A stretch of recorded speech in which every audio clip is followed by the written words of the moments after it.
Sometimes life takes everything you've ever loved and leaves you standing in the ashes.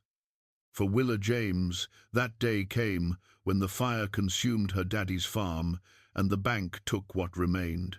She walked dirt roads for weeks with nothing but her worn shawl and stubborn hope. When she reached Timber Ridge, she knocked on the door of the biggest ranch for miles. Holden McCrae was the wealthiest man in 3 counties, known for his cold manner and the pain that never left his eyes after losing his wife. Willa asked for work, any kind of work. His answer stopped her cold.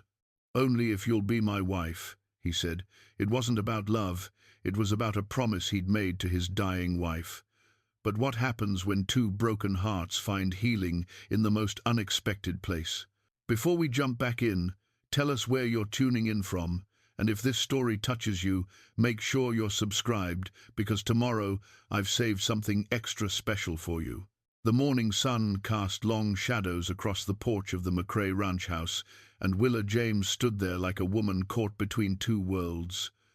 Behind her lay weeks of walking dusty roads, sleeping under star-scattered skies, and carrying nothing but the threadbare shawl her grandmother had woven 40 years past.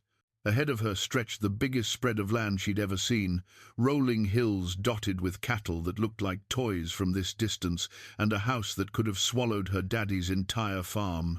Holden McCrae sat in a chair that had seen better days, his boots propped on the porch rail, a cup of coffee growing cold in his weathered hands. He was a man who carried himself like he'd forgotten how to bend, all straight lines and sharp angles, with steel-grey hair that caught the light and eyes the color of winter storms.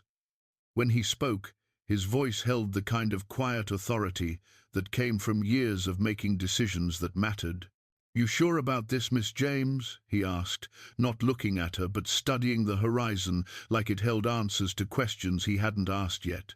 Willa's fingers found the frayed edge of her shawl, worrying the threads the way she'd done since childhood, when worry got too heavy to carry any other way. "I'm sure I need work, Mr. McCrae, and I'm sure I'll do whatever honest labor you've got. It's not honest labor I'm offering."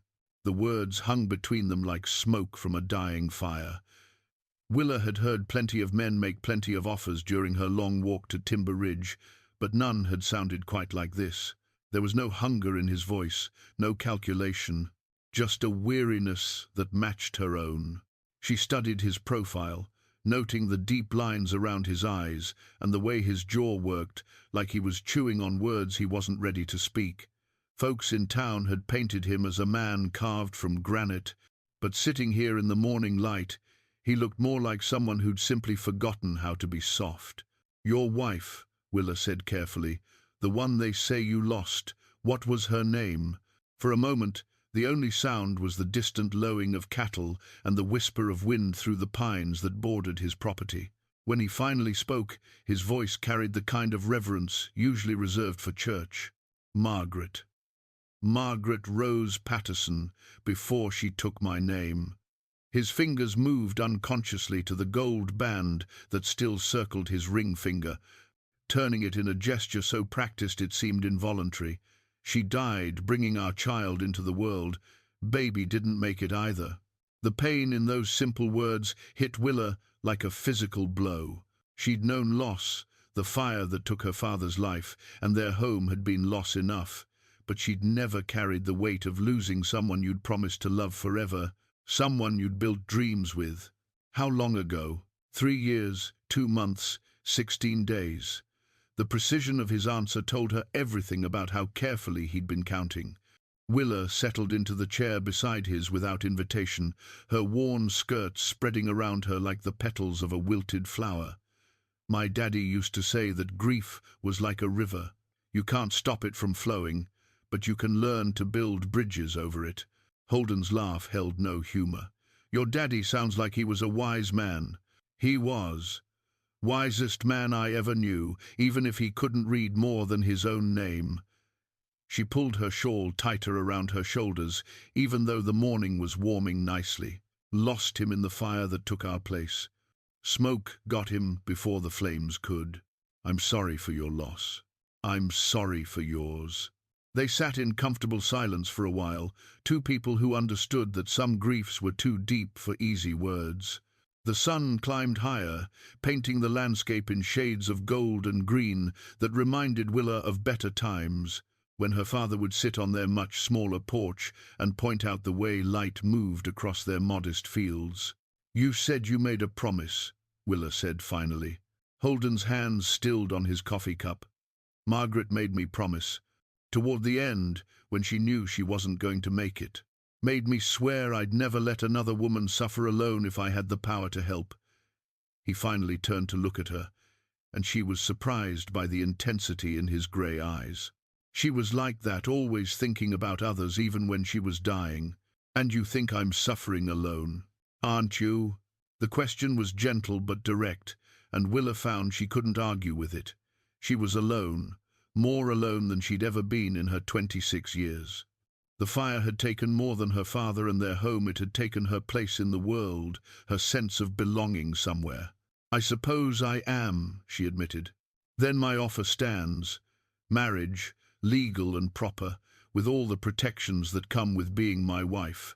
You'll have a roof over your head, food on your table, and safety from whatever storms might come. In return, you'll have to put up with a man who's forgotten how to be good company, and a house that's too quiet for its own good." Willa studied his face, looking for signs of deception or hidden motives, but found only a bone-deep honesty that was rare in her experience. "And if I say yes, what exactly would you expect from a wife? Companionship, if you're willing. Someone to talk to over supper. Maybe someone who won't let me disappear entirely into my own grief." He paused, his fingers again finding that gold band. "I won't expect intimate relations. Not unless someday you might want such a thing. This would be a partnership, Miss James. A practical arrangement between two people who find themselves alone in the world." The offer was more generous than anything Willa had dared hope for when she'd knocked on his door. A home, security, respect, things that had seemed as distant as the moon when she'd been sleeping rough and begging for work. But there was something else in his offer, something that spoke to a deeper loneliness than mere physical hardship. Here was a man who'd built walls around his heart so high that he'd forgotten what it felt like to let someone climb them. And here she was, a woman who'd lost everything familiar and found herself with nothing but questions about what came next. "Your neighbors," she said. "What will they think of you marrying a woman who showed up at your door with nothing but the clothes on her back? Some will talk. Some always do." His smile was small but genuine. "Others will understand that a good woman is worth more than all the fine dresses and proper introductions in the world." Margaret came from money, from a family that thought she was marrying beneath her station, but she was happier on this ranch, working alongside me, than she'd ever been in their fancy parlors. There was pride in his voice when he spoke of Margaret, but also a deep sadness that tugged at Willa's heart. She could see how much he'd loved his wife, how completely her loss had changed him. The question was whether he could ever open his heart enough to let someone else in, even in friendship. "I need to know something," Willa said. "Are you offering this because you pity me, or because you think it might help us both?" Holden considered her question seriously, his gaze moving over her face as if he were seeing her clearly for the first time. "Both, I suppose, but mostly because I think Margaret was right. No one should have to face the world entirely alone. And maybe because I'm tired of rattling around this big house like a ghost haunting his own life." The honesty in his answer decided her. Willa had learned to trust her instincts about people during her father's long illness, when neighbors had shown their true colors in how they'd helped or failed to help. Something in Holden McCrae's quiet dignity told her he was a man who kept his word, who would treat her with respect, even if love never grew between them. "All right," she said, surprised by the steadiness in her own voice. "I accept your proposal, Mr. McCrae." "Holden," he corrected gently. "If we're to be married, I think you can call me Holden." Holden. The name felt strange on her tongue, but not unpleasant. "And you can call me Willa." He stood then, extending his hand to help her from her chair with an old-fashioned courtesy that spoke of careful upbringing. "Well then, Willa, I suppose we ought to talk to Reverend Hayes about arranging a ceremony, unless you'd prefer to wait, have time to think about it more." Willa rose and smoothed her worn skirts, suddenly conscious of how she must look next to his clean clothes and well-groomed appearance. But when she met his eyes, she saw no judgment there, only patient kindness. "No," she said firmly. "I've done all the thinking I need to do. When would be convenient for you?" "Tomorrow, if the Reverend's available." No point in drawing things out. As they walked toward the barn where Holden kept his horse and buggy, Willa felt a strange mixture of relief and terror. In accepting his proposal, she was stepping into a completely unknown life, trusting her future to a man she'd met only minutes ago. But the alternative, continuing to wander with no destination and no hope, seemed far worse than this leap of faith. The ranch spread out around them as they walked, bigger and more prosperous than anything Willa had imagined. She could see workers in the distance, men who moved with the easy confidence of people who knew their place in the world. Would she ever feel that sense of belonging here? Could she find a way to build a new life from the ashes of her old one? "Willa," Holden said as he hitched his horse to the buggy with practiced efficiency, "I want you to know this arrangement. It doesn't have to be permanent if you find you're unhappy. If you decide you'd rather go somewhere else, start fresh on your own, I'll see that you have enough money to do it right." The kindness in the offer nearly brought tears to her eyes. "Thank you," she said softly. "That means more than you know." As they rode toward town to speak with Reverend Hayes, Willa clutched her shawl and watched the landscape roll by. Tomorrow she would be Mrs. Holden McCrae, mistress of more land and wealth than she'd ever dreamed of possessing. But more than that, she would be partner to a man whose grief had carved deep channels in his heart, channels that might someday carry something besides sorrow. She didn't know if love would ever bloom between them, but she was beginning to believe that sometimes respect and mutual kindness could be enough to build a life worth living, and maybe, just maybe, they could help each other remember what it felt like to hope for something better than mere survival. The wedding ceremony lasted all of 12 minutes, conducted in Reverend Hayes's small parlor with his wife Martha serving as witness along with Doc Peterson, who happened to be visiting when they arrived. Willa wore the same worn dress she'd knocked on Holden's door in, though Martha had insisted on lending her a simple veil that had belonged to her own daughter. "Do you, Holden James McCrae, take Willa Rose James to be your lawfully wedded wife, to have and to hold, in sickness and in health, for richer or poorer, for as long as you both shall live?" "I do." Holden's voice was steady, his grey eyes fixed on Willa's face with an intensity that made her wonder what he was thinking. "And do you, Willa Rose James, take Holden James McCrae to be your lawfully wedded husband, to have and to hold, in sickness and in health, for richer or poorer, for as long as you both shall live?" The words felt enormous in her mouth, carrying weight she hadn't anticipated. "I do." When Reverend Hayes pronounced them husband and wife, there was an awkward moment where tradition called for a kiss, but Holden simply took her hand and squeezed it gently. The marriage certificate lay on the small table like a legal document, rather than a romantic promise, which Willa supposed it was. Martha Hayes pressed a small bouquet of wildflowers into Willa's hands and whispered, "Every marriage is what the two people in it decide to make it, dear. Don't let anyone tell you different." The ride back to the ranch passed in comfortable silence. Willa studied the certificate in her hands, noting how official it looked with its elaborate script and formal seals. Mrs. Holden McCrae. The name felt foreign, like a coat that didn't quite fit yet but might. With time, the house seemed different when they approached it, bigger somehow, more imposing. This was her home now, legally and officially. She was mistress of this grand place with its wide porches and tall windows, responsible for rooms she hadn't even seen yet. "Nervous?" Holden asked as he helped her down from the buggy. Terrified, she admitted, then immediately regretted her honesty. But Holden's smile was understanding. Good. Means you're taking this seriously. He gestured toward the house.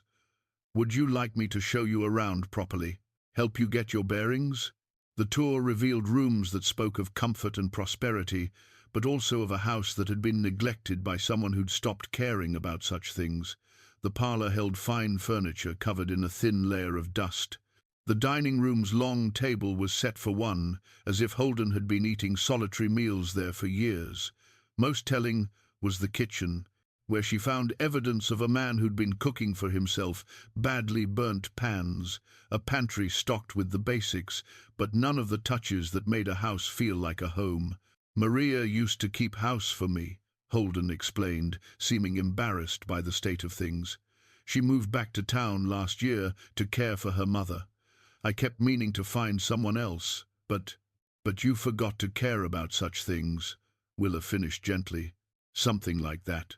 The bedroom arrangements proved as awkward as she'd expected.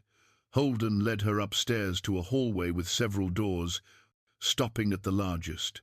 This was our room, Margaret's and mine, he said, his hand on the doorknob but not turning it. I haven't slept here since she died. I've been using the small room at the end of the hall. He paused, seeming to struggle with something. You can have the master bedroom if you'd like, or there's a nice room across the hall that gets good morning light. Whatever makes you comfortable. Willa could see the conflict in his face, the desire to do right by her, warring with memories too painful to disturb. Show me the room with the morning light, she said. Relief flooded his features. Of course. The room he showed her was smaller than the master bedroom, but beautifully appointed, with a window that looked out over the gardens and a comfortable chair positioned to catch the best light for reading. It felt welcoming in a way that the grander room likely wouldn't have, at least not yet. This is perfect, she said, setting her small bundle of possessions on the bed. I'll have one of the men bring up a basin and fresh linens, Holden said, then hesitated. Willa, I want you to know this house, everything in it. It's yours now too. Don't feel like you need to ask permission to change things or make yourself at home. But as evening approached and they sat down to their first dinner as husband and wife, the enormity of what they'd done settled over them like a heavy blanket. They were strangers, sharing a meal in a house that belonged to both of them, bound by law and practical need, but not by affection or familiarity. Holden had made an effort with dinner roast beef that was only slightly overdone and vegetables from his kitchen garden. Willa found herself grateful for something to do with her hands. Serving the food and pouring coffee, small domestic acts that felt both natural and strange. Tell me about the ranch, she said, desperate to fill the silence. How many head of cattle do you run? About 2,000, though the number varies with the seasons. We sell most of the steers in the fall, keep the best breeding stock through the winter. He seemed relieved to talk about something concrete. It's good land, plenty of water, grass that stays green most of the year. My father started with 50 head and a dream, built it up slow and careful. He sounds like he was a practical man, very practical. He used to say that the land would take care of you if you took care of it first. Holden's expression softened with memory. He would have liked you, I think. He always said the best partnerships were built on respect and common sense rather than grand romantic notions. The words hung between them, an acknowledgement of what their own marriage was and wasn't. Willa found herself wondering if that was enough, if respect and common sense could carry them through the years ahead. What about your father? Holden asked. You mentioned he was wise. Wise about some things, maybe too trusting about others. Willa traced the rim of her coffee cup with her finger. He believed people were fundamentally good, that if you worked hard and treated folks fairly, you'd be treated fairly in return. But that's not always how it works. No, it's not. The bank that foreclosed on us, they knew Daddy was sick, knew he was behind on payments because he couldn't work, but they also knew the land was worth more than what he owed. especially after they heard rumors about the railroad coming through. Her voice carried old anger. They were patient until he died, then moved fast before I could figure out how to make the payments. Holden's jaw tightened. That's not right. No, but it was legal. And legal matters more than right when you don't have money for a good lawyer. She met his eyes across the table. I learned something important from losing everything. Sometimes the only person you can count on to look out for you is yourself. Is that why you accepted my proposal? Because you've learned not to count on anyone? The question was gentle but probing, and Willa realized he was trying to understand her as much as she was trying to understand him. Partly, she admitted, but also because I could see you meant what you said. You're not the kind of man who makes promises lightly. No, I'm not. As they finished their meal, Willa became acutely aware that this was their wedding night, even if it wasn't truly a wedding night in the traditional sense. The knowledge created an awkwardness that neither seemed to know how to navigate. I usually read for a while before bed, Holden said finally. You're welcome to sit in the parlor if you'd like. Or, I think I'll turn in early, Willa said quickly. It's been a long day. Of course. If you need anything during the night, anything at all, don't hesitate to knock on my door. They parted at the foot of the stairs with a formal good night that felt more like a business transaction than anything between husband and wife. In her room, Willa changed into her one nightgown and sat on the edge of the bed, staring at the marriage certificate she'd placed on the dresser. Mrs. Holden McCrae. The woman who lived in this grand house, who had legal claim to thousands of acres of land and cattle. The woman who'd married a man she barely knew because the alternative was destitution. Through the walls, she could hear Holden moving around in his room, the creaking of floorboards as he prepared for bed. Somewhere in this house were reminders of his first wife, the woman he'd loved completely and lost tragically. How did you compete with a ghost? How did you build something real with someone whose heart was buried in a cemetery 3 miles down the road? Willa pulled back the covers and slipped into bed, but sleep felt as distant as the stars visible through her window. She'd thought the hardest part would be accepting his proposal, but now she realized that was just the beginning. The real challenge would be figuring out how to live as wife to a man who'd married her out of duty to a dead woman's wishes, and somehow finding a way to build something meaningful from such uncertain foundations. Willa woke to the sound of roosters crowing and sunlight streaming through her window, disoriented for a moment before remembering where she was. Mrs. Holden McCrae, in her new bedroom, in her new life. The thought still felt surreal, like a story she'd heard told about someone else. She dressed quickly and made her way downstairs, following the scent of coffee and the sound of movement in the kitchen. She found Holden at the stove, fully dressed despite the early hour, attempting to manage eggs that were clearly not cooperating with his intentions. "Good morning," she said softly, not wanting to startle him. He turned, and she caught a glimpse of relief in his expression. "Morning, Willa. I was trying to make breakfast, but I'm afraid I'm better with cattle than I am with eggs." The kitchen told the story of a man who'd been making do rather than truly cooking. Burnt spots on the stove, a coffee pot that had seen better days, and a general air of someone going through motions without much care for the results. "Would you like me to take over?" she asked gently. "I don't want you to feel like you have to." "Holden." She moved to the stove, gently taking the spatula from his hand. "I've been cooking since I was 8 years old. Let me help." As she salvaged what she could of the eggs and started fresh bacon, she became aware of Holden leaning against the counter, watching her with curiosity. There was something peaceful about the simple domestic rhythm, the familiar tasks that required no complicated emotions or awkward conversations. "You move around a kitchen like you belong there," he observed. "Daddy always said I had my mama's touch for cooking, though I never knew her well enough to say if that was true." Willa cracked fresh eggs into the pan with practiced ease. "She died when I was little, and Daddy never remarried. Said he had everything he needed with just the 2 of us. Sounds like he was a devoted father." He was. She flipped the eggs with a quick wrist motion. Maybe too devoted. I think he should have found someone to share his life with. But he said he was too set in his ways by the time I was old enough to understand such things. The words hung in the air, and Willa realized she might have touched on something uncomfortably close to Holden's own situation. But when she glanced at him, he seemed thoughtful rather than offended. "Sometimes it's easier to hold on to what was than to risk what might be," he said quietly. After breakfast, Holden excused himself to tend to ranch business, leaving Willa alone in the house for the first time. She wandered through the rooms with different eyes now, seeing them as spaces she was responsible for rather than just visiting.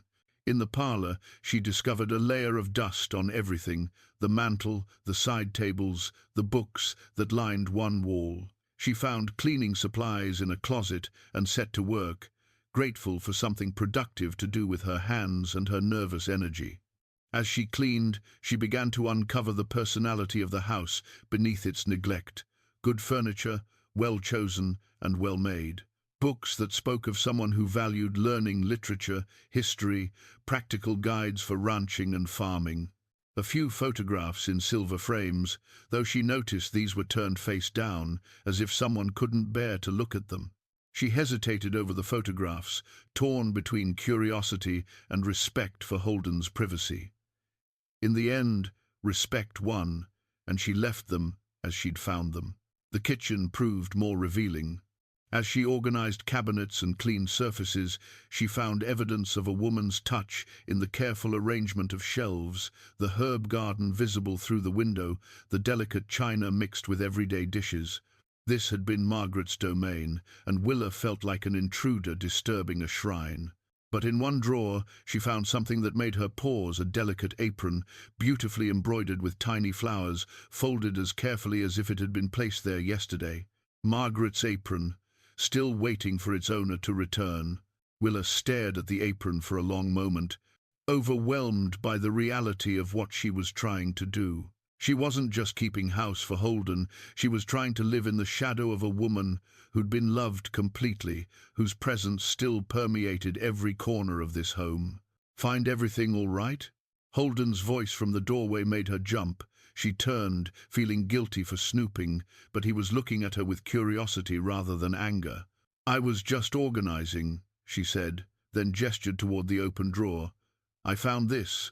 Holden's expression grew soft and pained when he saw the apron.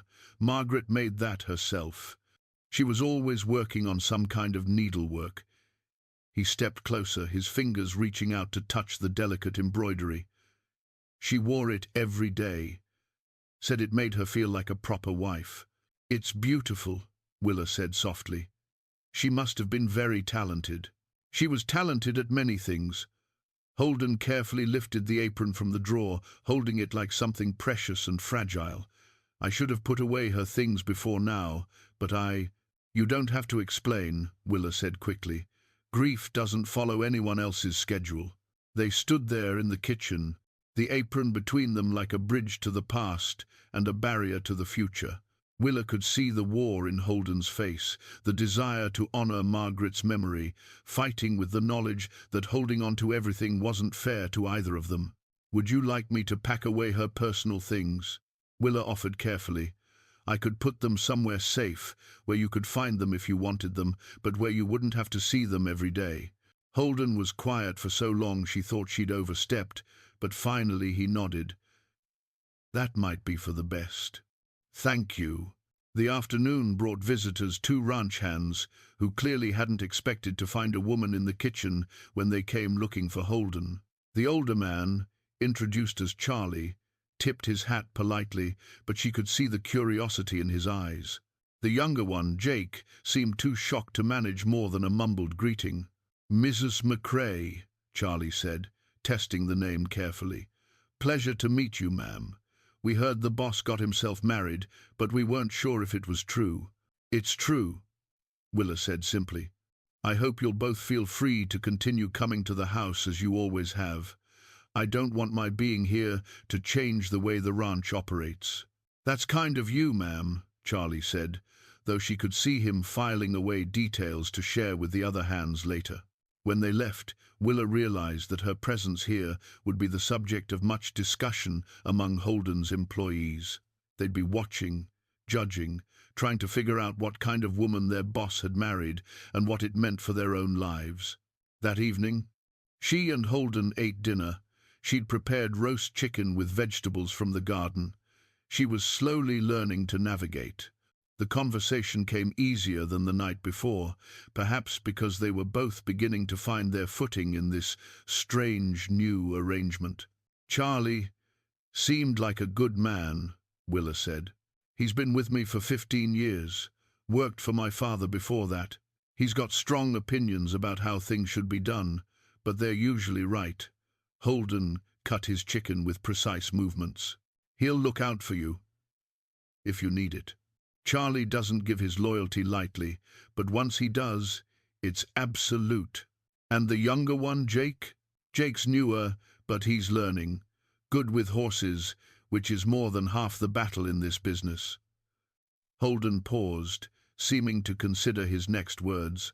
"Willa, I want you to know, if any of the men make you uncomfortable, if anyone says anything inappropriate, you tell me immediately." The protection in his voice surprised her with its warmth. "Thank you," she said, "though I've learned to handle myself around men who forget their manners." "I'm sure you have, but you shouldn't have to. Not anymore." As they finished their meal, Willa reflected on how much had changed in just 2 days. She was beginning to understand the rhythms of this house, the way Holden moved through his days, the careful distance he maintained from anything that might cause pain. But she was also beginning to see the kindness beneath his reserve, the man who'd made a promise to a dying wife and kept it even when it was difficult.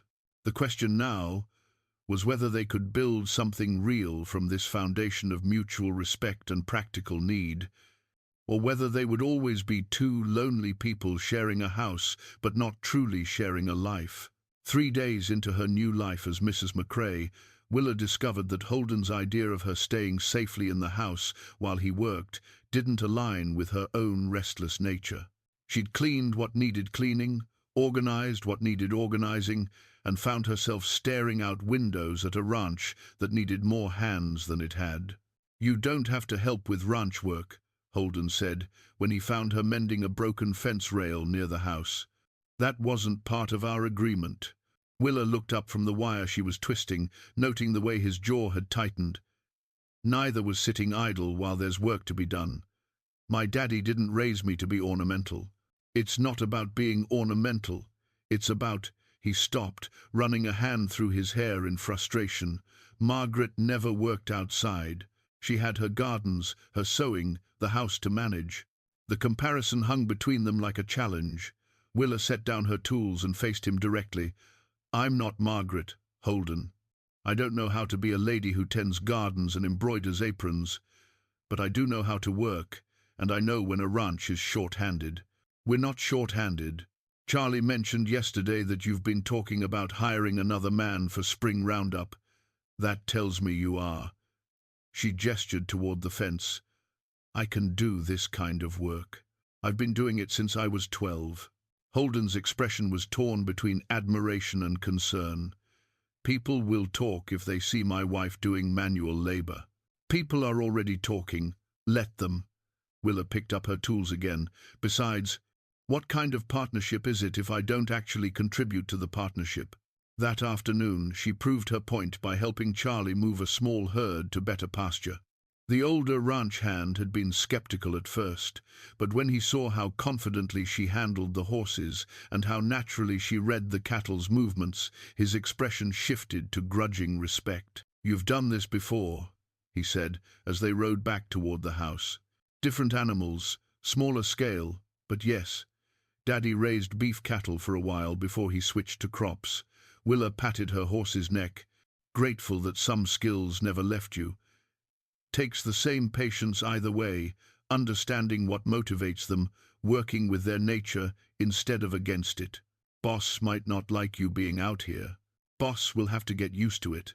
Charlie's grin was the first truly warm expression she'd seen from any of the ranch hands.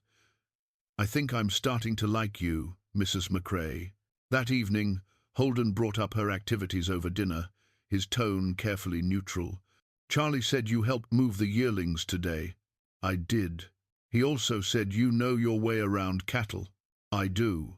Holden studied her face, seeming to weigh his words.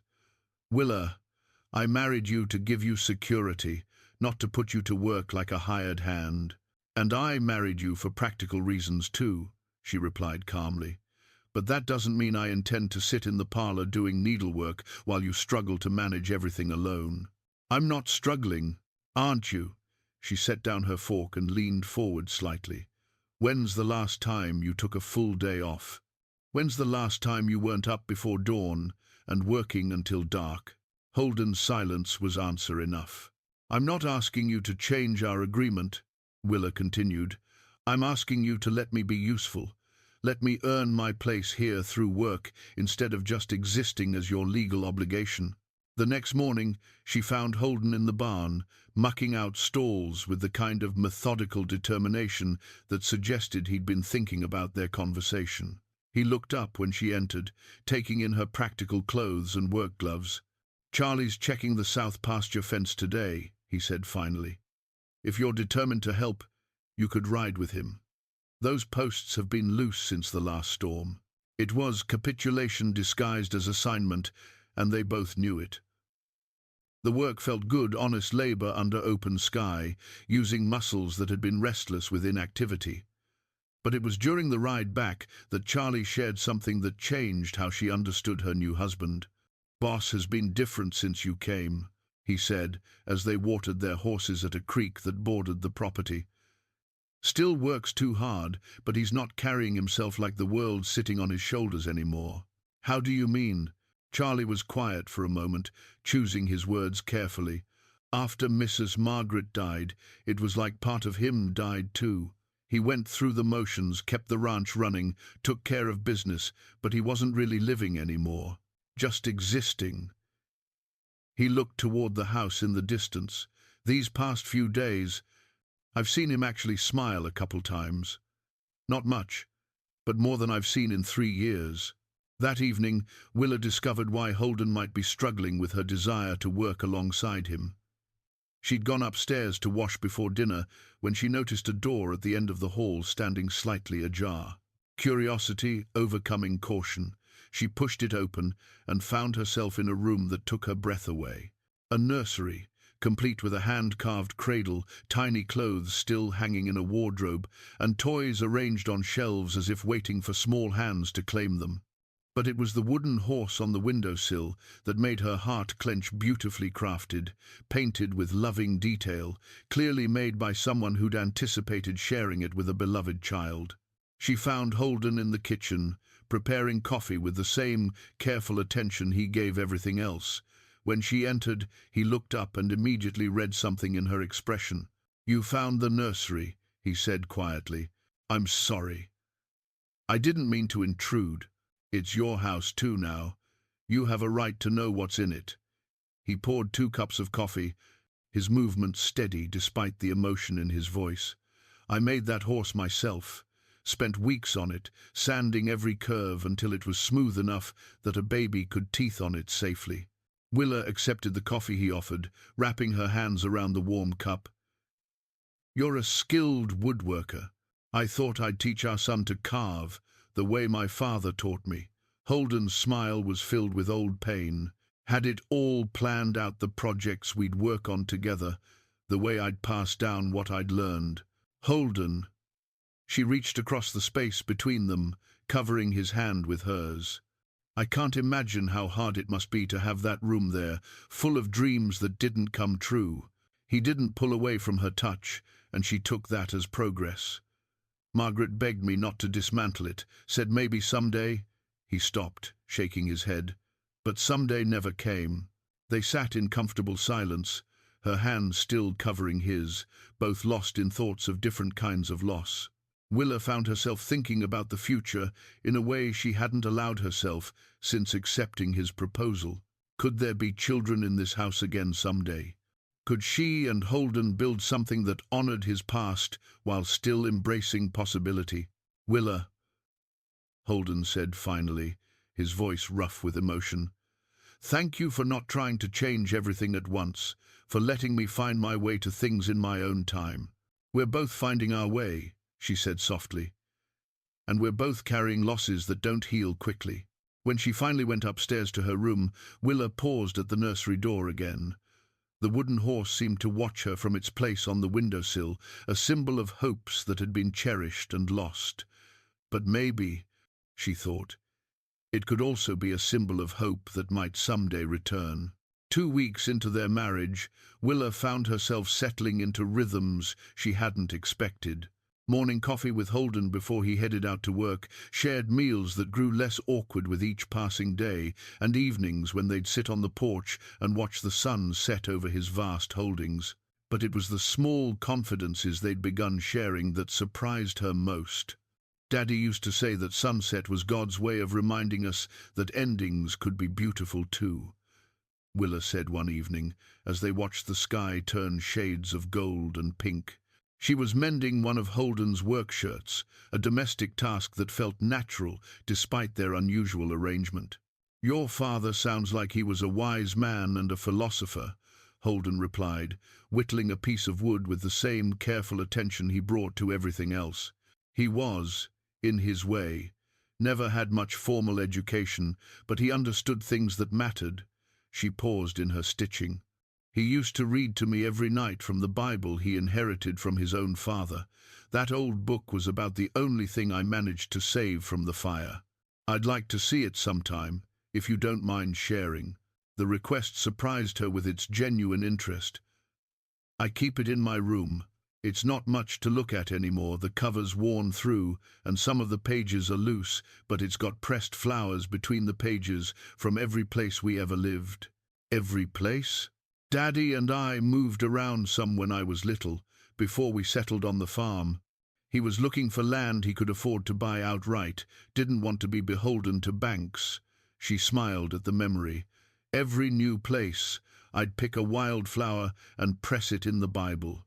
Daddy said it was like keeping a piece of every blessing we'd received." Holden's whittling stopped. "That's a beautiful tradition. What are you making?"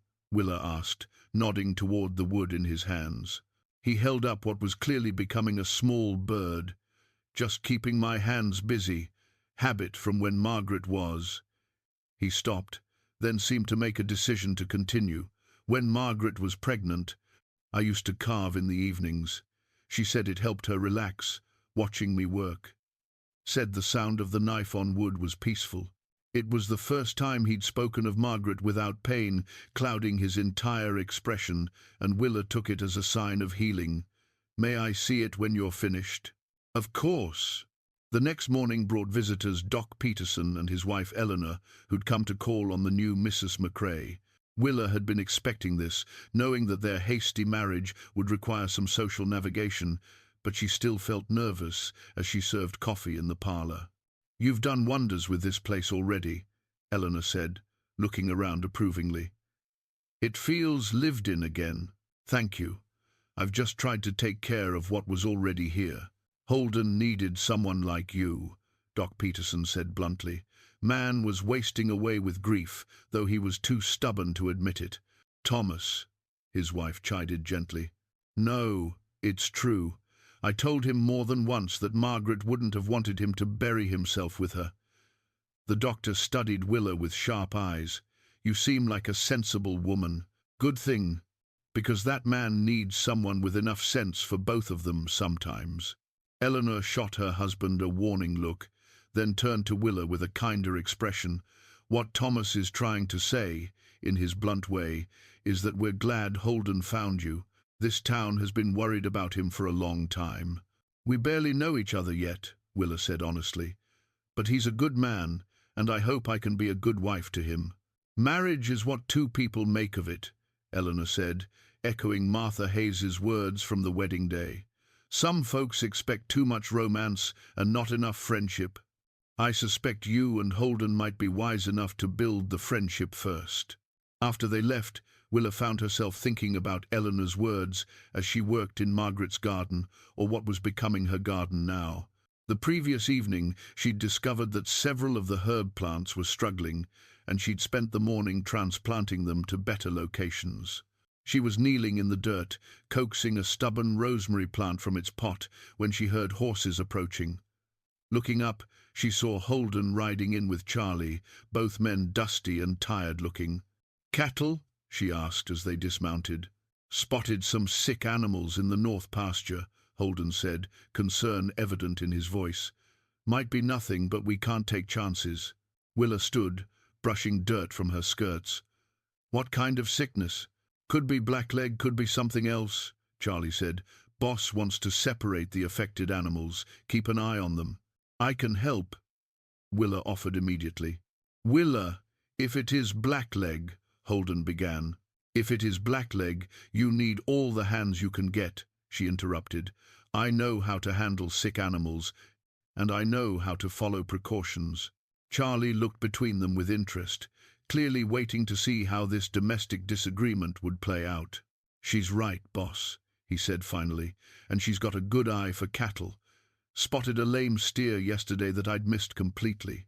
Holden's expression warred between protectiveness and practicality. "It's dangerous work, Willa, and dirty." "I'm not afraid of dangerous or dirty." "I know you're not. That's what worries me." The admission surprised them both. In the 2 weeks since their wedding, Holden had been careful to maintain emotional distance even as he'd grown more comfortable with her presence.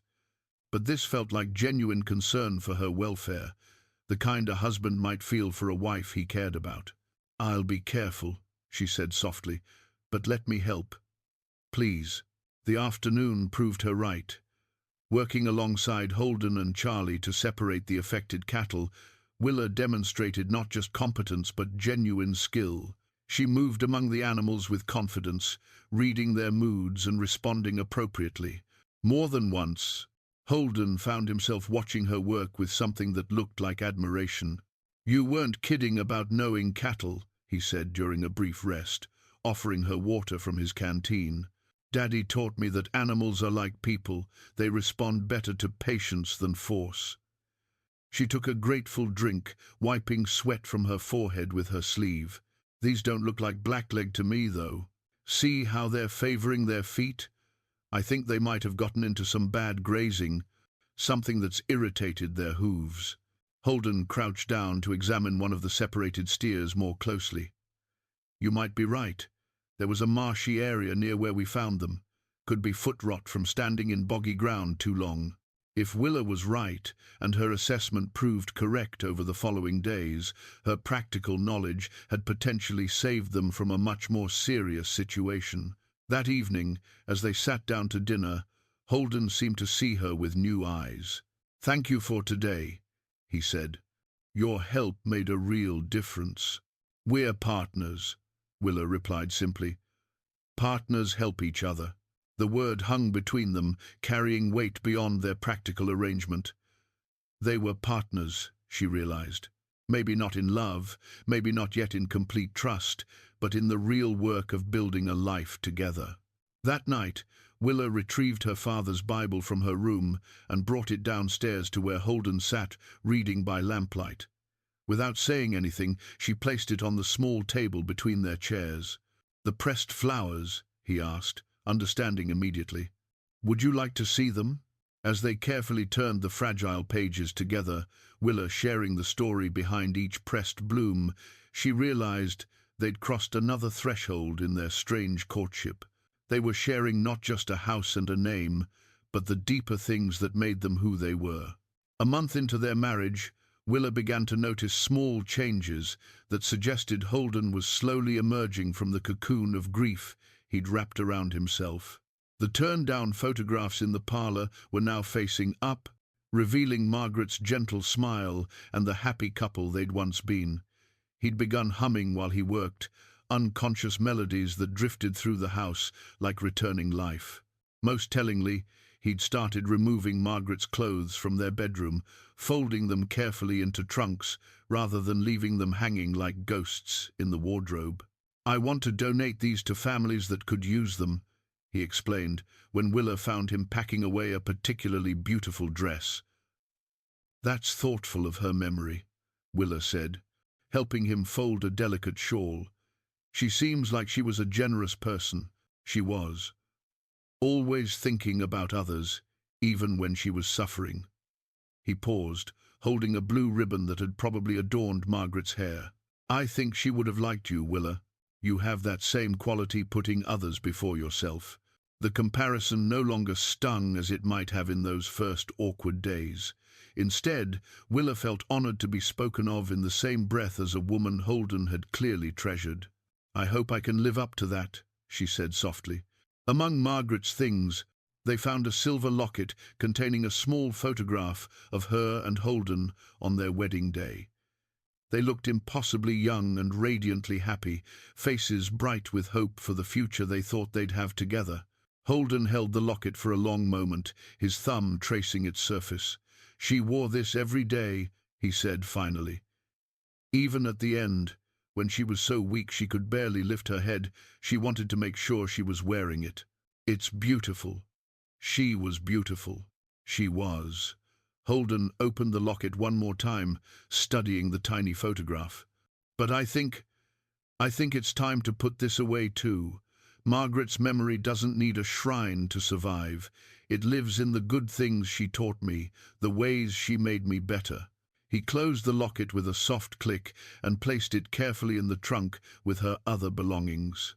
Willa recognized the gesture for what it was, not an abandonment of his first wife's memory, but a decision to honor it differently. That evening brought an unexpected test of their growing partnership. The Pattersons, Margaret's parents, arrived unannounced, their expensive carriage and fine clothes marking them as people accustomed to deference and immediate attention. "Holden," Mrs. Patterson said coldly when he introduced Willa as his wife. "How expedient of you to remarry so quickly." "Margaret has been gone for 3 years, Constance," Holden replied evenly. "Hardly what anyone would call quick." Mr. Patterson studied Willa with barely concealed disdain. "And this is the woman you chose to replace our daughter?" "No one could replace Margaret," Holden said, his voice carrying a warning. "Willa is my wife now, and she'll be treated with the same respect you'd show any member of this family." The dinner that followed was a masterclass in polite warfare. The Pattersons made pointed comments about Willa's background, her lack of formal education, her obvious unfamiliarity with their social conventions. But Willa had learned grace under pressure during her father's illness, when creditors and neighbors had made their own judgments about her family's worth. "You mentioned you lost your family's farm," Mrs. Patterson said over dessert, her tone suggesting tragedy was somehow a personal failing. "How unfortunate that you had nowhere else to turn." "It was fortunate that I found a good man willing to offer me partnership rather than charity," Willa replied calmly. "Not everyone is blessed with that kind of generosity." The comment hit its mark, highlighting the difference between Holden's genuine kindness and their obvious lack of it. "Generosity," Mr. Patterson repeated, "or perhaps desperation. A man with Holden's assets needs to be careful about fortune hunters." The insult hung in the air like smoke from a fired gun. Willa felt Holden stiffen beside her, saw his knuckles whiten as his hands clenched on his napkin. "Enough," he said quietly, but with unmistakable authority. "You're guests in my home, but that doesn't give you license to insult my wife." "We're simply concerned about your welfare," Mrs. Patterson said. "Margaret would have wanted us to look after your interests." "Margaret would have wanted me to be happy," Holden replied firmly, "and she would never have approved of treating an innocent woman with such cruelty." After the Pattersons left earlier than planned, and with obvious displeasure, Willa found herself alone with Holden in the parlour. The evening had been exhausting, but she'd also seen something in her husband that strengthened her growing respect for him. "Thank you," she said, "for defending me. You shouldn't have needed defending. They were unconscionably rude." Holden was pacing the room like a caged animal, clearly still angry. "I should have told them to leave the moment they started their insinuations." "You handled it perfectly.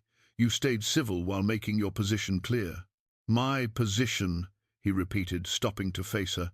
"And what position is that?" The question felt loaded with meaning. Willa chose her words carefully. "That I'm your wife, and worthy of respect as such." You are. The conviction in his voice surprised them both. Willa, you've brought life back to this house, purpose back to my days. What the Pattersons can't understand is that a marriage built on mutual respect and genuine partnership can be stronger than one based purely on social expectations. They were standing closer than usual, close enough that Willa could see flecks of gold in his grey eyes, close enough to catch the scent of his soap and the honest smell of hard work that clung to his clothes. "Is that what we have?" she asked softly. "A genuine partnership? Don't you think so?" "I'm beginning to." She reached out without thinking, straightening his collar where it had gone askew during dinner. The simple gesture felt intimate in a way their brief touches hadn't before. "I never expected to find friendship in this arrangement, Holden, but I'm grateful that I have." "Friendship," he repeated, the word seeming to carry weight. "Yes, that's more than many marriages have." But as he said it, Willa found herself wondering if friendship would always be enough. She'd begun to notice the way Holden's eyes crinkled when he smiled, the gentleness in his hands when he worked with animals, the quiet strength that had drawn her to accept his proposal in the first place. "Willa," Holden said, his voice softer than usual, "I want you to know what the Pattersons said about fortune hunting, about your motives for marrying me. I never believed any of that for a moment. Thank you. You could have demanded a much better settlement when you agreed to this marriage. You could have insisted on access to my accounts, ownership of property, any number of things that would have protected your interests. Instead, you asked for nothing but the chance to earn your place here." The observation touched something deep in her chest. "This has never been about your money, Holden. I know. That's what makes you extraordinary." The word hung between them, creating a warmth that had nothing to do with the fire crackling in the hearth. They were no longer strangers bound by convenience, no longer simply two lonely people sharing a house. Something real was growing between them, something that might someday bloom into love if they had the courage to tend it. "I should say good night," Willa said, though she made no move to leave. "Yes," Holden agreed, though he didn't step back from their close proximity. "Good night, Willa." "Good night?" "Holden." As she climbed the stairs to her room, Willa realized that the silver locket wasn't the only thing that had been put away tonight. The barriers between them were slowly disappearing too, replaced by something warmer and infinitely more promising. The legal papers arrived on a Tuesday morning, delivered by a stern-faced man in an expensive suit who introduced himself as Mr. Worthington, attorney for the Patterson family. Willa was in the kitchen preparing lunch when she heard raised voices from the front parlor, Holden's tone carrying a note she'd never heard before, something between fury and disbelief. "What do you mean, contesting the marriage?" Holden's voice carried through the house like thunder. Willa set down her mixing spoon and moved closer to the parlor door, not wanting to eavesdrop, but unable to ignore the gravity in the lawyer's response. "Mr. and Mrs. Patterson believe that your recent marriage invalidates certain provisions of their daughter's will," Worthington said, in the practiced tone of a man accustomed to delivering unpleasant news. "Specifically, the clause regarding the Patterson family land that Margaret inherited.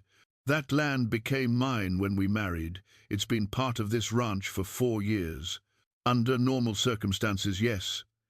However, the Pattersons are prepared to argue that your marriage to Miss James, Mrs. McCrae, was entered into fraudulently, purely to circumvent the original will's intent." Willa's blood ran cold. She pressed closer to the door, straining to hear every word. "Fraudulently?" Holden's voice was dangerously quiet. "On what grounds?"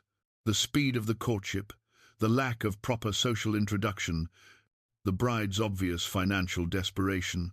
The Pattersons will argue that this was never a genuine marriage, but a legal arrangement designed to protect your claim to Patterson property." The rustle of papers filled the silence. Willa could picture Holden reading through legal documents that threatened everything they'd begun to build together. "This is preposterous," Holden said finally. "My marriage to Willa is completely legal and genuine." "Legal, certainly. genuine. Worthington's pause was loaded with implication. The Pattersons have witnesses who will testify that Mrs. McCrae came to your door asking for work, not courtship.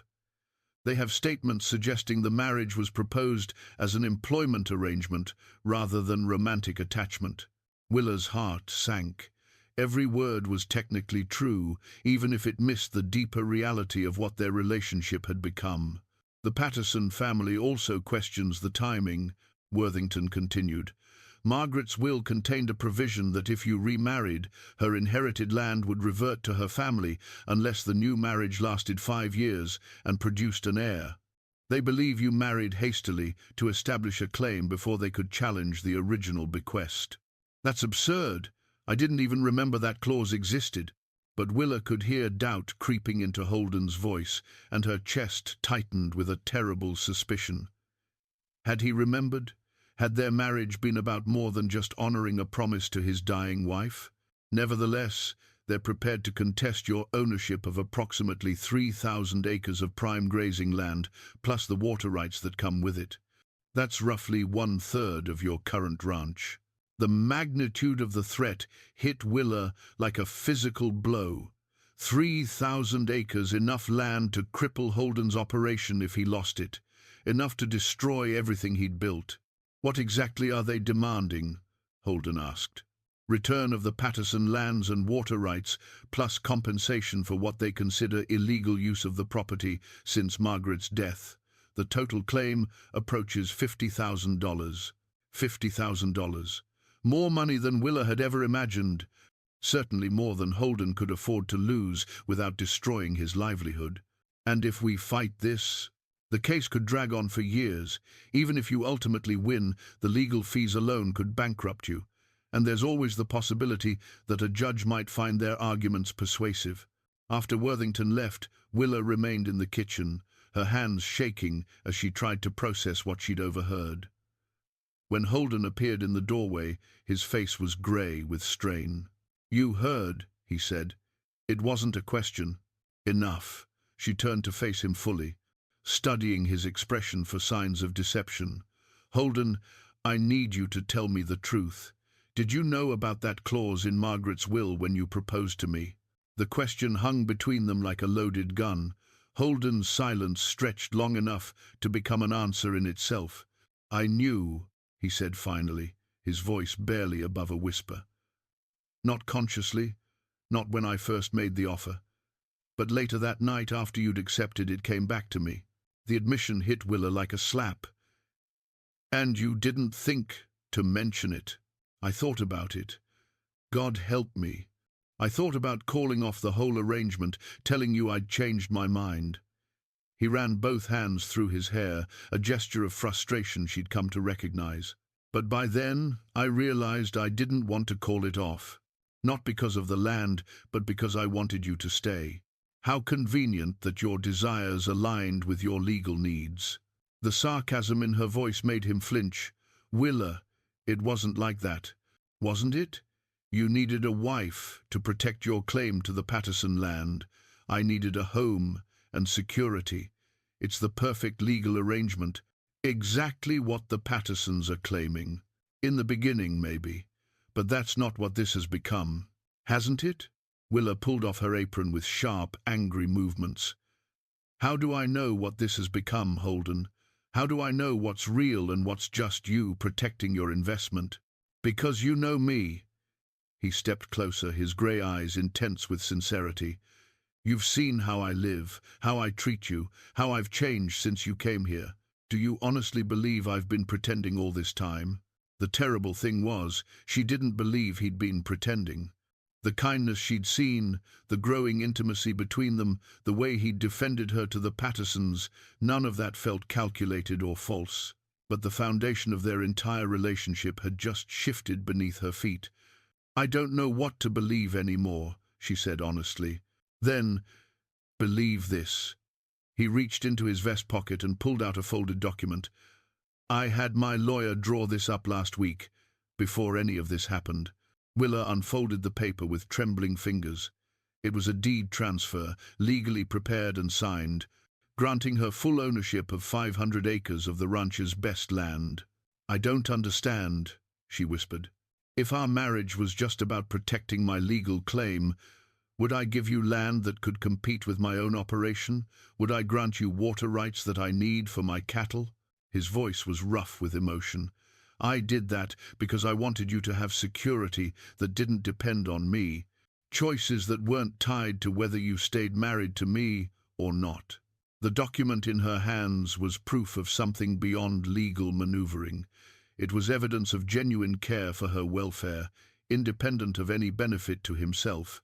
"Willa, I won't lie to you anymore, even about things that might drive you away. Yes, I knew about Margaret's will clause. Yes, marrying you protected my claim to that land. But what started as legal necessity has become something real, something I never expected to feel again." She studied his face, looking for deception and finding only honesty that was painful in its vulnerability. "The Pattersons will claim our marriage is fraudulent," she said finally. "How do we prove otherwise?" "I don't know, maybe we can't." He moved closer, close enough that she could see the exhaustion in his eyes. "They'll want to paint you as a gold digger, and me as a man so desperate to keep his land that he'd marry anyone. The truth is more complicated than that, but courts prefer simple narratives. So, what are our options? Fight it and risk losing everything in legal fees, even if we win, or give them what they want and hope I can rebuild with what's left?" Neither option seemed bearable. Losing the Patterson land would cripple the ranch, but giving it up without a fight felt like surrendering to people who'd been cruel and dismissive from the moment they'd met her. "There's a third option," Willa said quietly. "What's that?" "I could leave, file for annulment, claim the marriage was entered into under false pretenses. That would give you grounds to argue you were deceived too, that you're as much a victim of this alleged fraud as they are." Holden's face went white. "Is that what you want?" The question forced her to examine her heart in ways she'd been avoiding. What did she want? 3 months ago, she'd wanted nothing more than survival, a roof over her head and food in her belly. Now, she wanted something far more complicated, a future with a man who'd married her for practical reasons, but might be learning to love her for deeper ones. "I don't know what I want anymore," she admitted. "But I know I don't want to be the reason you lose everything you've worked for. And I don't want to keep you here if you feel trapped or deceived." They stood facing each other in the kitchen where they'd shared so many meals, so many quiet conversations, so many small moments that had built into something precious. The future they'd been tentatively building together hung in the balance, threatened by forces beyond their control and choices made before they'd understood what they might be sacrificing. For 3 days after the lawyer's visit, Willa and Holden moved around each other like polite strangers. She prepared his meals, and he thanked her courteously. He updated her on ranch business, and she listened with careful attention. But the easy intimacy they'd been building had vanished, replaced by the kind of formal distance that hurt more than open conflict would have.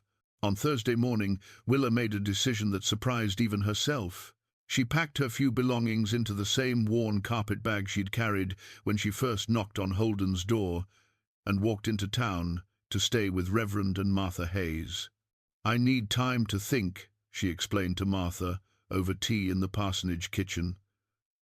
"Away from the ranch, away from Holden, away from all the complications."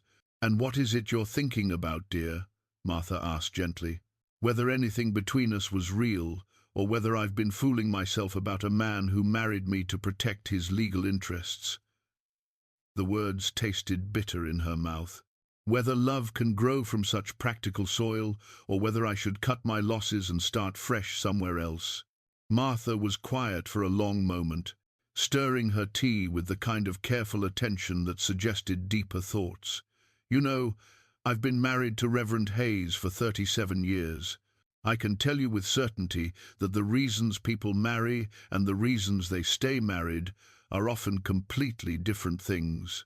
But how do you know which motivations are pure and which are selfish? Maybe that's the wrong question. Maybe the better question is whether two people can build something genuine together, regardless of how they started. That afternoon, word of Willa's departure spread through Timber Ridge faster than wildfire. By evening, a steady stream of visitors had made their way to the parsonage, each offering their own perspective on the situation. Doc Peterson arrived first, his bluntness as reliable as his medical skills. "Heard you left the McCrae ranch. Hope you're not planning to stay away long." "I don't know what I'm planning, Doc." "Well, I'll tell you what I know. I've watched Holden McCrae for 3 years, seen him work himself nearly to death rather than face his grief. Then you showed up, and for the first time since Margaret died, that man started living again instead of just surviving. Charlie came next, hat in hand, and clearly uncomfortable with the domestic drama, but determined to have his say. "Mrs. McCrae, I know it's not my place to speak on personal matters, but I've worked for that man for 15 years. Never seen him happier than these past weeks, and it's got nothing to do with land or legal troubles." "How can you be sure?" "Because I've watched him lose plenty of cattle, watched him fight drought and disease and low prices. Business troubles don't make a man hum while he works or smile at nothing in particular, but a good woman, finding her place in his life, that might." Even Jake, the youngest of the ranch hands, appeared at the parsonage door with his hat twisted nervously in his hands. "Ma'am, I just wanted you to know, we all seen how the boss has changed since you came. He's easier to work for, more patient with mistakes. And yesterday, when he found out you'd left, he just sat on the porch, staring at nothing for 2 hours. That's not a man worried about land rights.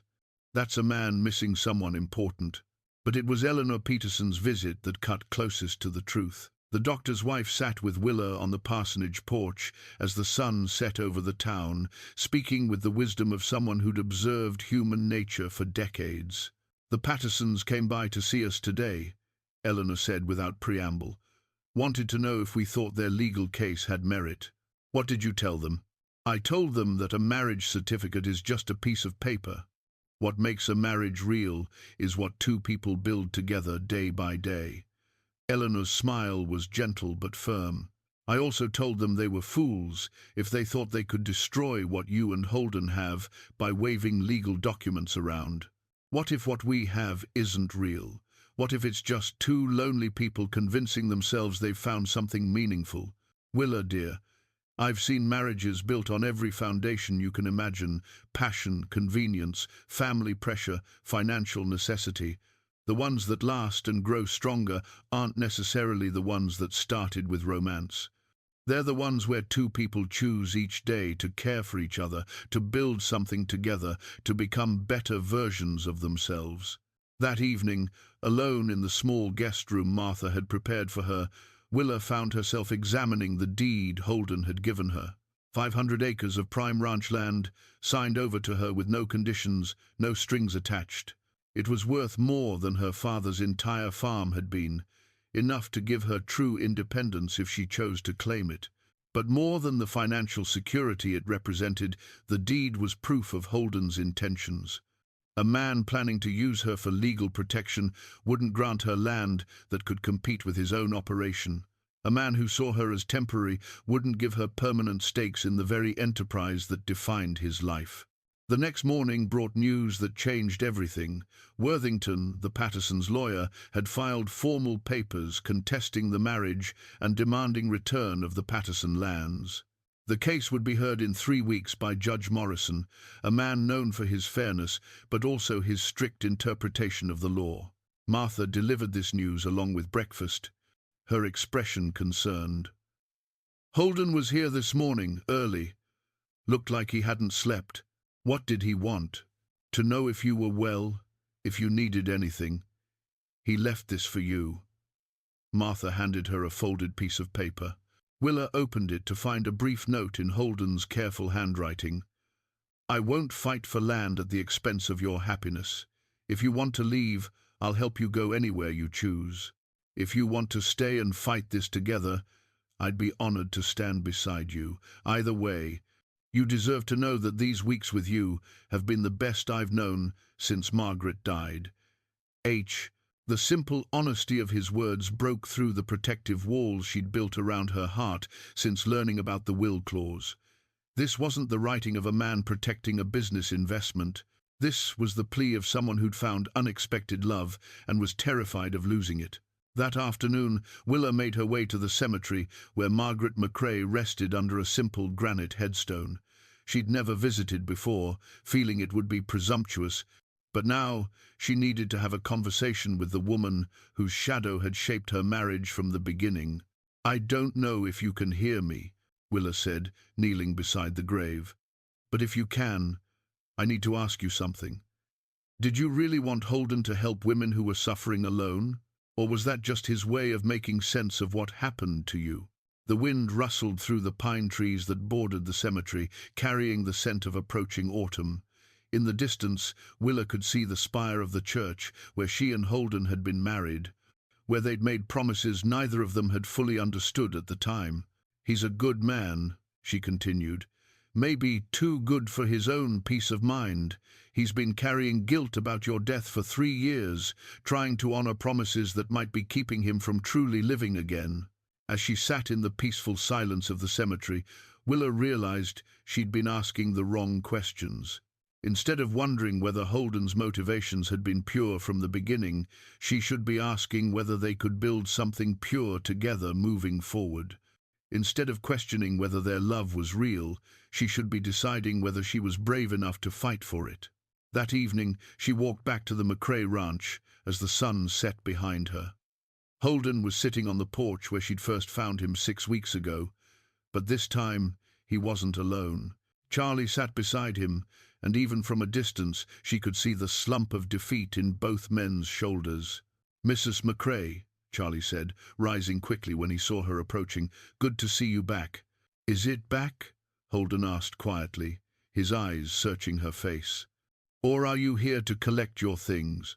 Instead of answering with words, Willa climbed the porch steps and took her usual chair beside his. "Tell me about the legal situation," she said. "Tell me exactly what we're facing." The relief in Holden's expression was answer enough to her unspoken question. She was staying. They would face this together. "Judge Morrison will hear the case in 2 weeks, he said, leaning forward with the first sign of energy she'd seen from him since she'd left. "We'll need to prove that our marriage is genuine, that it wasn't entered into fraudulently. But Willa, I need you to understand this could destroy everything. Even if we win, the legal fees could bankrupt the ranch. And if we lose, we'll start over," she said firmly. "Together." The word hung in the air like a promise, like a vow more binding than the ones they'd spoken in Reverend Hayes's parlor. They were choosing each other now not from desperation or legal necessity, but from love that had grown strong enough to weather whatever storms might come. "Together," Holden repeated, taking her hand in his. "Then we fight." The courthouse in Timber Ridge had never seen such a crowd. Word of the McCrae case had spread through 3 counties, drawing people who'd come to witness what the local newspaper had dubbed the battle for love and land. Willa sat beside Holden at the defendant's table, her hands folded carefully in her lap to hide their trembling. Judge Morrison was a stern-faced man in his 60s, known for his fairness, but also his intolerance for legal theatrics. He'd listened to the preliminary arguments with patient attention, occasionally making notes in his precise handwriting. "This court will now hear the case of Patterson versus McCrae," he announced, his voice carrying easily through the packed courtroom. "Mr. Worthington, present your case." The Pattersons' lawyer stood with practiced confidence, his expensive suit and polished manner designed to project authority. "Your Honor, this case centers on a simple question. Is the marriage between Holden McCrae and the defendant's new wife a genuine union, or is it a fraudulent arrangement designed to circumvent the clear intent of Margaret Patterson McCrae's will?" Worthington painted a picture of Willa as a desperate woman who'd manipulated a grieving widower, and of Holden as a man so focused on protecting his land that he'd entered into a sham marriage.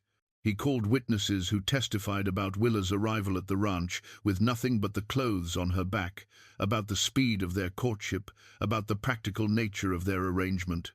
Mrs. Sarah Winters, who was present at Miller's general store on the day Mrs. McCrae first arrived in town. Will you tell the court what you observed about the defendant's condition? Mrs. Winters, a sharp-eyed woman who ran the local boarding house, took the witness stand with obvious relish. She looked desperate, Your Honor, dirty, tired, clearly hadn't eaten properly in days. Asked about work opportunities before she asked about anything else. That's not a woman looking for romance, that's a woman looking for survival. When their own lawyer, Samuel Crawford, rose to cross-examine, he focused on the months since the marriage rather than its beginning. Mrs. Winters, have you observed Mr. and Mrs. McCrae together since their wedding? Well, yes, at church services and around town. And how would you describe their behavior toward each other? Mrs. Winters shifted uncomfortably. They seem content together. Polite. Just polite?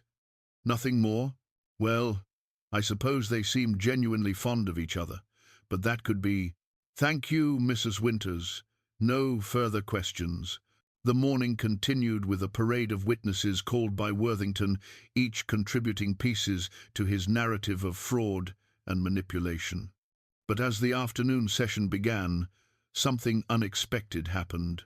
Your Honor, Crawford said, standing to address the court. The defense calls Mrs. Willa McCrae to testify on her own behalf. Willa had spent the previous evening with Crawford, preparing for this moment, but nothing had readied her for the weight of everyone's attention as she made her way to the witness stand. She could see the Pattersons in the front row, their faces cold with disapproval. She could see townspeople who'd become friends, their expressions encouraging. Most importantly, she could see Holden, watching her with a mixture of pride and anxiety. Mrs. McCrae, Crawford began gently, please tell the court how you came to meet your husband. Willa took a breath, centering herself the way her father had taught her when facing difficult situations. I was destitute, she said simply. I'd lost my father and our farm to fire and debt. I'd been walking for weeks, looking for work, any kind of work that would keep me from starving. And when you arrived at Mr. McCrae's ranch, what did you ask for? A job. Any job. I told him I was willing to work hard, that I wasn't asking for charity. Did you ask him to marry you? No, sir, the proposal was entirely his idea, and it shocked me as much as anyone. Crawford led her through the story of their courtship and early marriage, letting her speak in her own words about the gradual development of their relationship. When he reached the crucial question, his voice grew more serious. Mrs. McCrae, the plaintiff's counsel has suggested that your marriage is fraudulent, entered into purely for financial benefit. How do you respond to this allegation? Willa had written and rewritten her response to this question, but sitting in the witness chair, she found herself abandoning her prepared words. Your Honor, she said, turning to address Judge Morrison directly, when I married Holden McCrae, I was desperate enough to accept almost any arrangement that offered security. But what grew between us over the weeks that followed wasn't desperation or gratitude. It was genuine affection, respect, and eventually, love. She reached into her reticule and withdrew a folded document.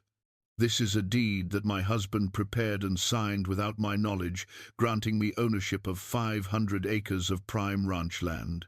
He gave this to me with no conditions, no requirements that I remain married to him or fulfill any particular obligations.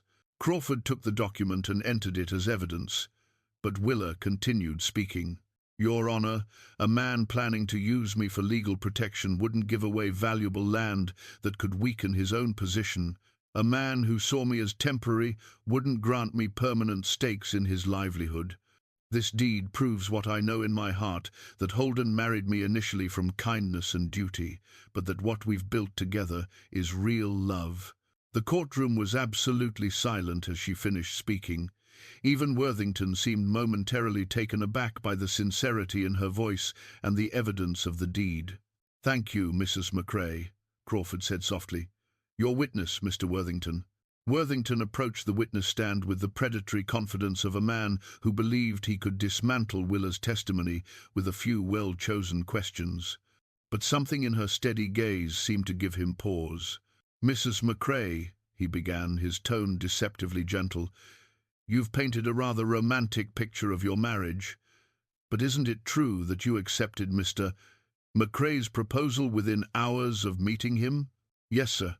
"And isn't it true that you had no other prospects, no other means of survival?" "That's correct."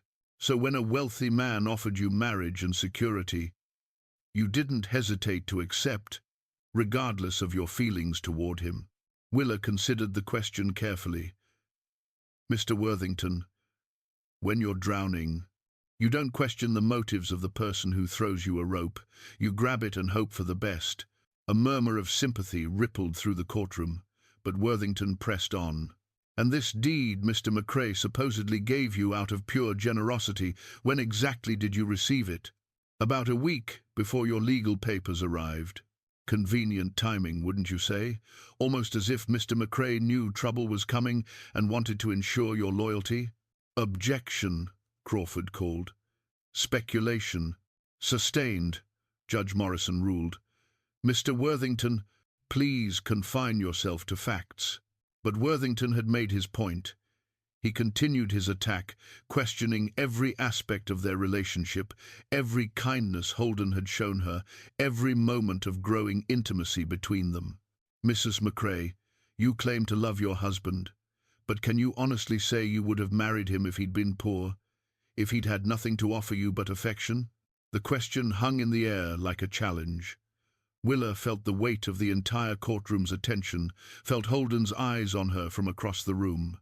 "Mr. Worthington," she said finally, her voice carrying across the silent courtroom, "you're asking me to prove something that can't be proven in a court of law. Love isn't evidence you can hold in your hands or words you can write on paper. It's choice made new every day." She turned to look directly at Holden, speaking to him as much as to the court. "When I first accepted Holden's proposal, it was out of desperation. But every day since then, I've chosen to stay not because I need to, but because I want to. Every morning when I wake up in his house, I choose to care for him. Every evening when we sit together, I choose to share my thoughts with him. Every night when I say my prayers, I choose to be grateful for the life we're building together." Her voice grew stronger, more passionate. "You want to know if I would have married him if he'd been poor? I can't answer that because I never met that version of him. But I can tell you this, if he lost everything tomorrow, if the Pattersons took every acre and every cow, I would stay with him. I would work beside him to rebuild whatever we could, and I would count myself lucky to do it." The courtroom was absolutely silent. Even Worthington seemed momentarily speechless. "No further questions," he said finally, returning to his table with less confidence than he'd approached the witness stand. Judge Morrison called for a brief recess before closing arguments. In the hallway outside the courtroom, Willa found herself surrounded by well-wishers from the community. Charlie gripped her hand firmly. Doc Peterson nodded his approval, and even Mrs. Winters approached to apologize for her earlier testimony. "You spoke true in there," the boarding house proprietor said. "I'm sorry if my words made things harder for you." But it was Holden's reaction that mattered most to Willa. He found her in a quiet corner of the courthouse, away from the crowd. "What you said in there," he began, his voice rough with emotion, "about staying, even if I lost everything. I meant every word. I know you did, and I need you to know something before we go back in there." He took her hands in his, holding them gently but firmly. "Win or lose, you've given me something I thought I'd never have again. You've given me hope for the future, joy in the present, and love, I didn't think my heart was capable of feeling twice in one lifetime." Before she could respond, he reached into his vest pocket and withdrew two simple gold bands, new wedding rings, clearly purchased recently. "I want to exchange these with you," he said. "Not because we have to for legal reasons, not because it might help our case, but because I want everyone to know that I choose you, today and every day going forward." With trembling hands, they exchanged the rings right there in the courthouse hallway. It was a second wedding ceremony, witnessed by curious onlookers and courthouse clerks, but it felt more sacred than their first had been.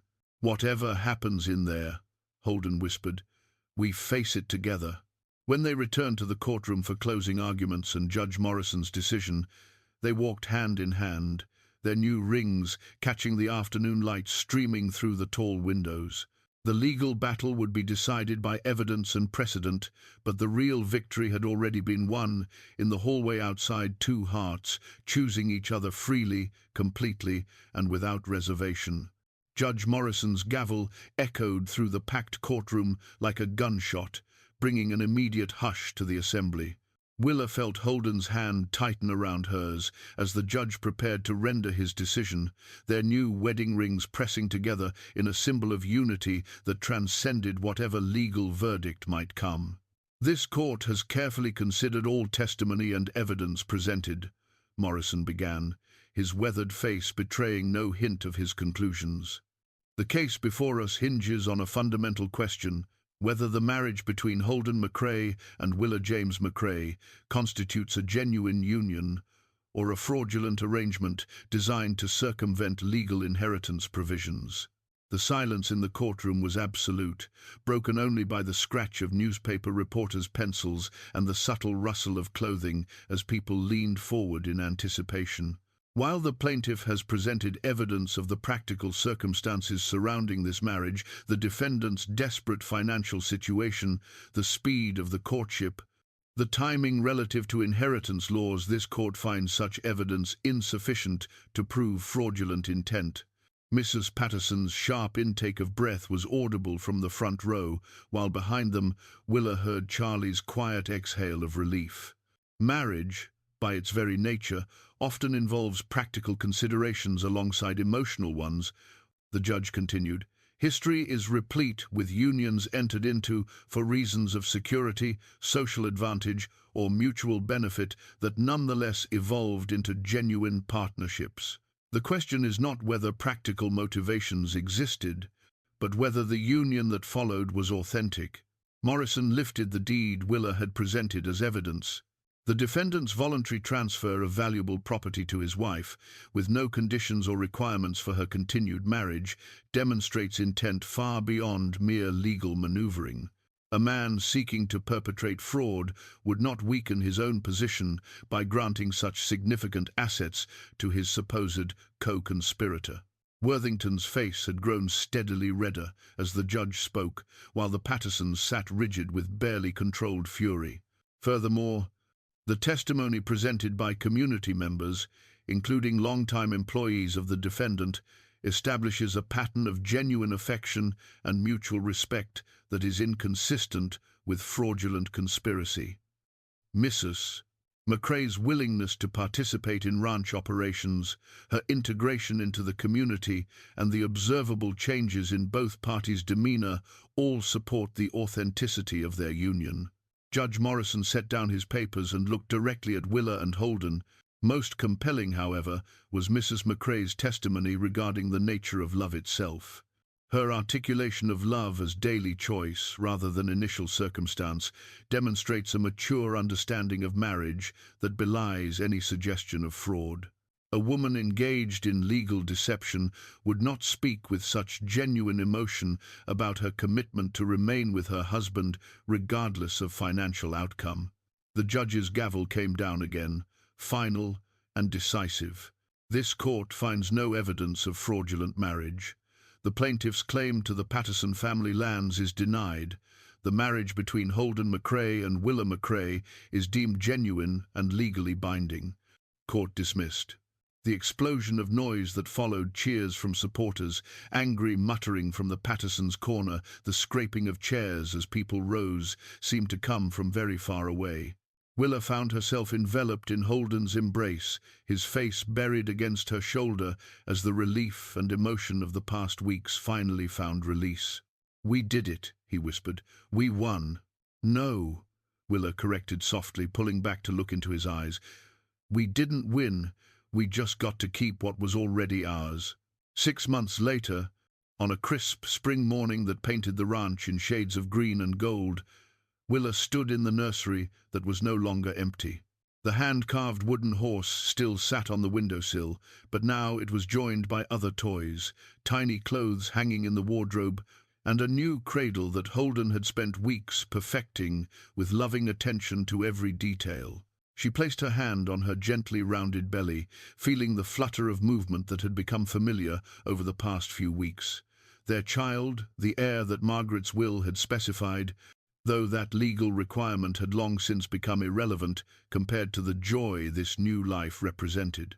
Talking to the baby again. Holden's voice came from the doorway, warm with the contentment that had settled over him like a comfortable coat in the months since the trial. "Telling him about his big sister," Willa replied, referring to the young girl they'd taken in after her parents died in a mining accident.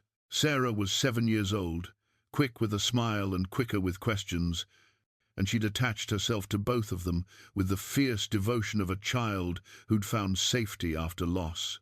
"And what are you telling him about Sarah? That she's going to teach him to ride horses and catch frogs, and probably get into more trouble than any 2 children should be allowed." Willa smiled as Holden moved to stand behind her, his arms encircling her waist, "and that he's very lucky to be born into a family that understands how love grows." Through the window, they could see Sarah helping Charlie with the horses, her chatter carrying on the morning breeze. The ranch thrived under their joint management, with Willa's practical knowledge complementing Holden's experience and vision. They'd added 2 more hands and increased their herd, but more importantly, they'd created something neither had expected when they'd entered their practical arrangement, a true home filled with laughter and purpose. "Do you ever wonder," Holden asked, "how different things might have been if I'd just offered you a job that first day instead of marriage?" Willa considered the question seriously. "I think we would have found our way to each other eventually. Good partnerships have a way of revealing themselves, regardless of how they start. Even if I'd been too proud or stubborn to see what was right in front of me, even then, some things are meant to be, Holden. They just need the right circumstances to bloom." As they stood together in the nursery, surrounded by evidence of the life they'd built from the ashes of their separate losses, Willa reflected on the truth she'd learned. Love wasn't always lightning strikes and grand gestures. Sometimes it was the quiet decision to stay, to build, to choose each other again and again, until choosing became as natural as breathing.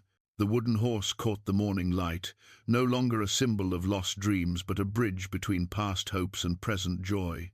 A reminder that endings could indeed be beautiful, especially when they led to new beginnings.